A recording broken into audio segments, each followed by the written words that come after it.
Je suis Cyril Herry, auteur du roman Tempête Yona, paru aux éditions Inuit, sélectionné pour le prix de Livre en Livre.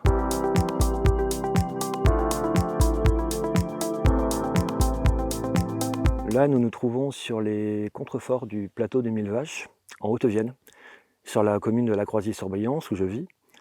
J'ai choisi ce secteur-là parce qu'une coupe d'arbres, de forêt a eu lieu il y a 2 ans et qui a complètement modifié le paysage.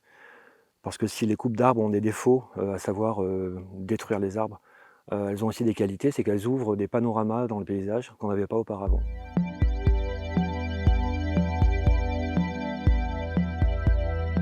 Je pars toujours d'un lieu précis pour écrire un roman, et en l'occurrence Tempête Yona se déroule dans un petit hameau où j'ai vécu pendant 6 ans. Donc c'est environ 15 personnes qui se retrouvent confrontées les unes aux autres, avec chacune un parcours, chacune des expériences de vie, des caractères, des compétences, des peurs, des espoirs, etc.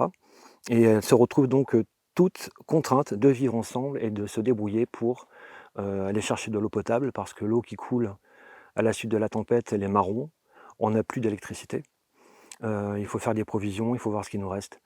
Et surtout, les routes ne sont plus praticables à cause des arbres qui sont tombés en travers, et on ignore combien de temps les secours vont mettre pour intervenir et pour sortir ces 15 personnes de là.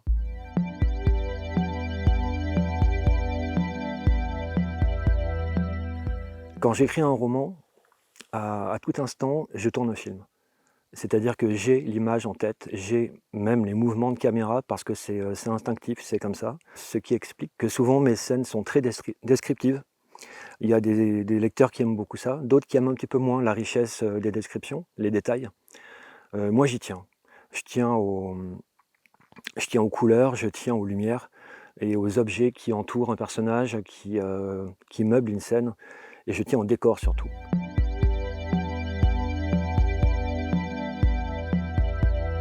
J'ai eu beaucoup de plaisir à travailler avec les éditions Inuit, avec José Guélil, qui m'a invité, après avoir lu mon roman Scalp, qui m'a invité, qui m'a contacté, qui m'a dit: «Si jamais tu as un manuscrit sous le coude, j'aimerais qu'on travaille ensemble».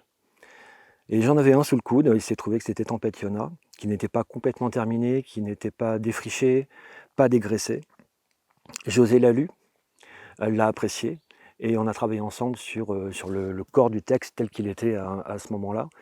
Et très rapidement, il y a eu une complicité humaine qui s'est établie. Ce n'était pas que professionnel, que littéraire, il y avait une compréhension mutuelle, compréhension des attentes de l'un, de l'autre, en termes d'écriture, de littérature. Donc une très chouette expérience humaine.